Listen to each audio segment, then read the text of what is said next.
नमस्कार, मैं हूँ प्रभात और आप देख रहे हैं क्या है माहौल। आज मैं बात करने वाला हूँ एक ऐसे विषय पर जिसका चर्चा आप लोग आमतौर पर देखते होंगे गली मोहल्ले में, नुक्कड़ पे, जगह चौराहे पे आगामी विधानसभा चुनाव को लेकर जहाँ तहाँ तैयारी चल रही है।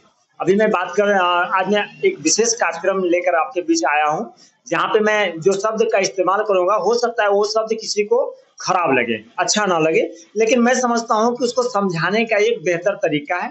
मैं बात कर रहा हूँ धन पशुओं को राजनीति में आना। धन पशुओं को राजनीति में आना समाज और देश के लिए दुर्भाग्यपूर्ण है।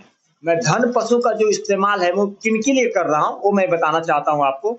धन पशुओं का कहने का तात्पर्य हुआ कि जो धन के लिए किसी भी हद तक जानवर बन जाए, मतलब धन को कमाने के लिए, पैसा को कमाने के लिए वो किसी भी हद तक चला जाए। वो किस तरीके से पैसा आ रहा है उसका वैल्यू मतलब नहीं, मतलब है क्या कि मेरे पास सिर्फ सिर्फ पैसा आना चाहिए, चाहे जरिया उनका व्यवसाय का हो, चाहे जरिया उनका राजनीतिक हो, चाहे जैसे भी हो, पैसा उनके पास आना चाहिए। मैं धन पशु का जो शब्द का इस्तेमाल है मैं उनके लिए कर रहा हूँ। अब जनता जाति नहीं विकास देखने लगी, अब जनता धर्म नहीं धर्म के बारे में बात नहीं करती। अब जनता जो है जुझारू नेता को देखने लगी है कि जो नेता को हम चुनने जा रहे हैं वो नेता हमारे लिए कितना हद तक अगले 5 साल तक वो काम करेगा या अथवा नहीं करेगा। अब मैं जिन लोगों का बात कर रहा हूँ, मैं जिन लोगों का पूरा जीवन बंद एसी कमरे में बीता हो, चिल्ड एसी कमरे में बीता हो, जिन लोगों का जो पूरा जीवन जो है मतलब 4 चक्का गाड़ी पे, 4 व्हीलर गाड़ी पे पूरा एसी लगा के कहीं बाहर निकलते हैं, वो लोग का जो जीवन बीता है, अभी जो चुनाव अभी आ रहा है तो 2-3 महीने 4 महीने वो लोग क्या करते हैं, गली गली जाकर अपने लिए हाथ जोड़कर प्रचार करने लगे हैं। यानी कि पिछले 4.5 साल में वो दर्शन आपको नहीं दिए कि कहने से क्या कर रहे थे क्या नहीं कर रहे थे, लेकिन जब चुनाव का बारी आया तो वो जनता के बीच जाकर हाथ जोड़ने का काम चालू कर चुके हैं, यानी जनता को बरगलाने का काम शुरुआत कर चुके हैं। चुनाव के 2-3 महीने पहले जनता का हमदर्द बनने का नाटक कर रहे हैं। जैसे कि मैं तो अगर आपको एग्जाम्पल के तौर पर अगर आपको बताऊं तो अभी जनता के बीच जाते हैं, जनता के साथ जमीन पर बैठने का नाटक करते हैं, यानी जहाँ पे जनता बैठी हुई रहती है, जहाँ पे गांव देहात के लोग बैठे हुए रहते हैं, वहां पे जाकर उनके साथ बैठने का नाटक करते हैं। साथ के साथ उनके अगर जनता के घर में अगर टूटी चौकी है तो जानबूझकर टूटी चौकी पर बैठते हैं, उनको दिखावा करते हैं कि हम भी आपके जैसे ही हैं। और वही जनता अगर उनसे मिलने के लिए चुनाव तो ठीक 6 महीना पहले की अगर बात करें या 1 साल पहले की अगर बात करें, तो अगर जनता को उस नेता से अगर कोई काम पड़ जाता है 6 महीना साल भर पहले, तो वही जनता को वो मिलने का उनसे समय नहीं दिया जाता है। या अगर जनता 2-3 दिन उसके पास बैठे, 2-3 दिन लगातार अगर वहां पर जाता है, विजिट करते हैं, अगर नेताजी अगर मिल भी गए, मान के चलिए अगर नेताजी मिल भी गए, तो क्या करते हैं, वो अपने आप को दिखाते हैं कि हम बहुत जो है बिजी हैं, बहुत बिजी पर्सन है।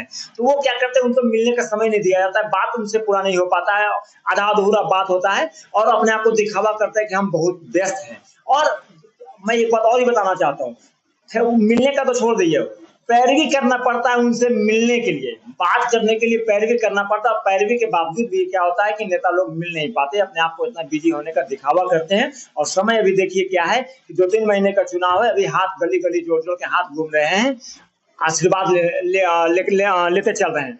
सेकंड थिंग मैं और भी बताऊं, कुछ नेता ऐसे भी हैं जो कि लिस्ट भी बनवा रहे हैं कि क्या कौन सा कितना काम आपको चाहिए, बताइए इस गांव के लिए क्या चाहिए। अब बताइए 4.5 साल उन्होंने कुछ नहीं किया और 3 महीना 4 महीना जा रहे हैं लिस्ट बनाने के लिए, काम करने के लिए। मैं बता रहा हूँ कि मैं जो चैनल चला रहा हूँ क्या है माहौल का, मैं अभी पिछले 2 महीने से लगातार अपने क्षेत्र का दौरा कर रहा हूँ, नवादा विधानसभा क्षेत्र का दौरा कर रहा हूँ, जहाँ पे एक जो मुख्य समस्या जो नली का है, गली का है, रोड का है, जहाँ पे अगर 10 मिनट का भी वर्षा हो जाता है ना तो उस गांव के जो लोग हैं वो क्या होते हैं, परेशान हो जाते हैं। गली गली जो है नली भर जाता है, तो उनको नाली का पानी से होकर गुजरना पड़ता है। ऐसे ऐसे समस्या हमने देखा है। तो ये समस्या देखने के बजाय क्या करते हैं, वो लोग हाथ जोड़ते हैं, जाकर वोट मांगने के लिए जाते हैं। तो मैं समझता हूँ कि जनता अब ये चीज समझ चुकी है और जनता अब उनको जो है उनके झांसे में आने वाले नहीं है। मैं वैसे लोगों को के भी बारे में अगर आपको बताना चाहता हूं, तो वैसे भी लोग हैं अभी आज के दौर में जो रुपया का दिखावा करते, गैर तरीके से रुपया कमाकर अपने ही पैसे से, जहां आज जैसे मान के चले कि आज किसी क्षेत्र का दौरा करना है किसी नेता को, वो क्या करते हैं अपने पैसे से फूल और माला वहां भिजवा दिए, भिजवाने के बाद वो पीछे से 1 घंटा बाद अपना 4 व्हीलर से बढ़िया से जाते हैं और वहां पे वही अपना ही भिजवाया हुआ माला फूल से वो क्या करते हैं, माला पहनते हैं और लोगों को दिखावा करते हैं, नाटक करते हैं दिखाने का कि ये जो फूल माला जो है वो जनता के द्वारा उनको पहनाया जा रहा है। खैर जनता ये चीज नहीं समझती है क्या कि फूल माला कहाँ से आ रहा है, कहाँ से आ रहा है। 4.5 साल तो आप उनको देखने के लिए नहीं गए, और 6 महीना पहले जो उनके पास जा रहे हैं और जनता आपको फूलमाला से लेकर स्वागत करेगी, है ना?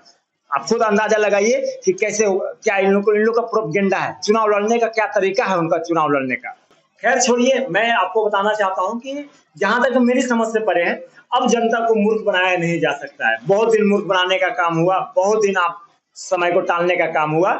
खैर चलिए, अब जनता और नेता के बीच में जो मामला है, मैं आपको बताना चाहता हूँ कि मुझे ऐसा लगता है कि अब जनता को मूर्ख नहीं बनाया जा सकता है। जनता उन्हीं को स्वीकार करेगी जो जनता की जमीनी समस्याओं को समझते हैं, जो जनता की जमीनी समस्याओं को जानते हैं, पहचानते हैं और उनको देखते हैं कि नहीं वाकई में हमारे जो क्षेत्र के जो जनता है वो इस चीज से परेशान है, इस चीज से ग्रसित है। अब जरूरत है उन्हीं अनुभवी नेता का जो चुनावी नाटक नहीं, कर्मठ और जुझारू नेता हो, जो काम करने के लिए सदैव तत्पर हो, और ऐसा नहीं कि चुनाव आज खत्म हुआ और कल से आपके पास दर्शन देने का नहीं। यानी कि अब जनता जागरूक हो चुकी है।